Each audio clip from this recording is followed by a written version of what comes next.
All right, let's go ahead and switch gears a little bit. We don't want to forget those that are making this forum possible are men and women in service overseas and here at home.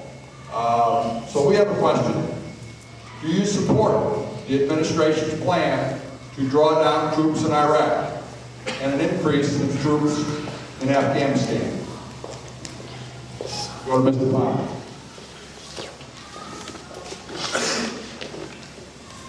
First of all, none of us were privy to the same intelligence that the president, really two presidents, had as they made those decisions. But specifically, I very much believe that it's time for us to depart Iraq.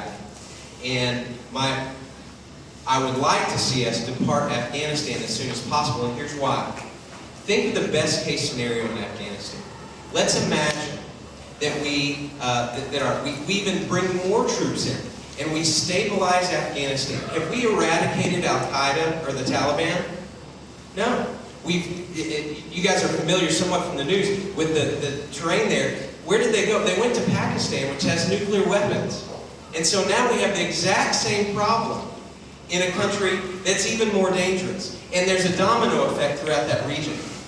I don't believe we should ever enter any foreign conflict or war without a clear, stated end game.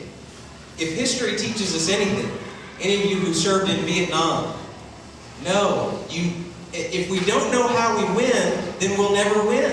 And we can't keep signing ourselves on to wars that have no clear conclusion and no hope and no chance of victory.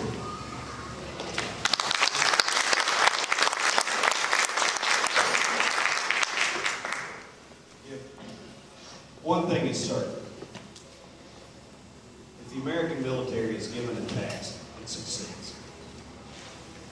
And I think we've got to make sure that we provide everything that our men and women in uniform need before they deploy, while they're deployed, and when they return. The American military is winning the war in Iraq and Afghanistan. Afghanistan is critical to the national security of this country, in my estimation.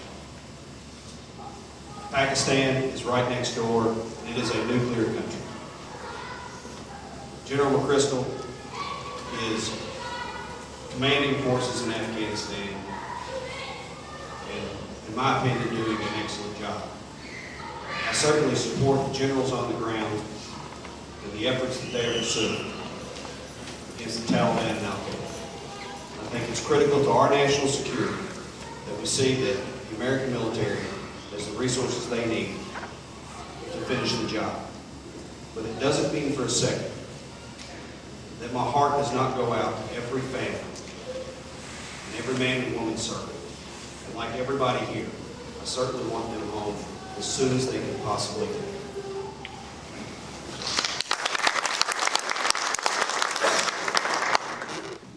I'm an old Navy veteran. I was in the Navy for almost 5 years, served during the Vietnam era, didn't make it to Vietnam, got to Guam. That's the post I wanted, I'm sure. But Iraq and Afghanistan, Doc, if you treat terrorism with military alone, it's kind of like you treat a disease. Just treat the symptoms, but not the disease.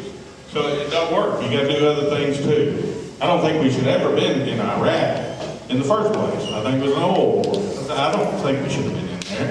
Afghanistan. First attempt in 1992 at the World Trade Center, and then the USS Cole, and then finally September the 11th of 2001. We have never lived in the same kind of world since, have we? It's the first time that our enemies have followed us home and followed us to our soil.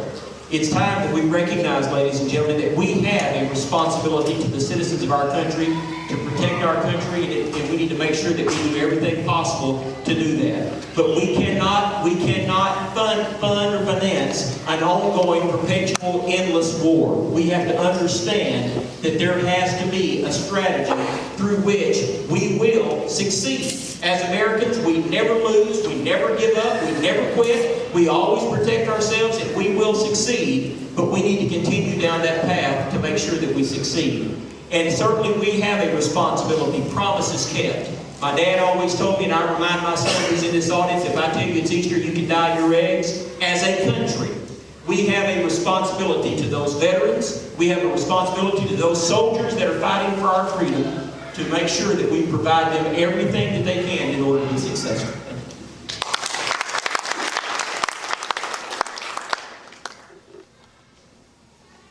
Iraq and Afghanistan, those are tough issues. This is one time, I try to say something really wise, but I don't know.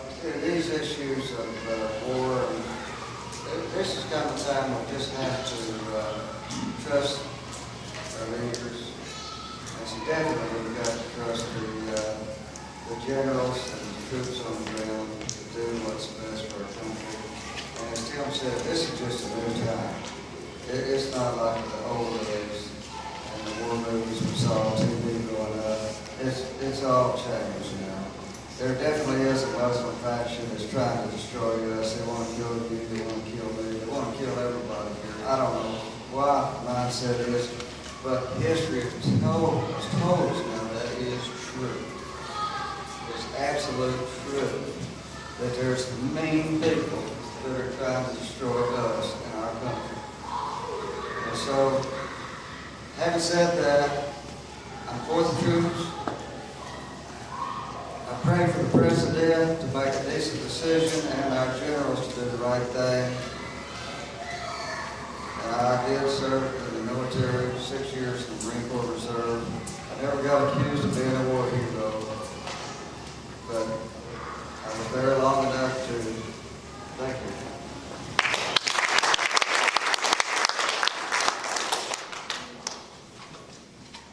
It's a very difficult question. I think more so than the question about how we use the stimulus. And I too have to trust that the President has the best intelligence that's available and that he's going to make his campaign promise. I think he wants to see the troops come home. I hope that we have ample jobs and these guys can come back and become employed and stimulate the economy, that kind of stimulus. I think the focus around the world is greater economic development. It needs to be fair. Why these folks hate us, I don't know. I don't know why they hate us. Is it because of our religion? Is it because of our way? Is it something that we've done to them? Is it the oil? This is one that we're just going to have to trust us to get the best advice we can and then make the best decisions. War is hell. And I think we should avoid war at all costs, with the exception of, in the end, American resolve.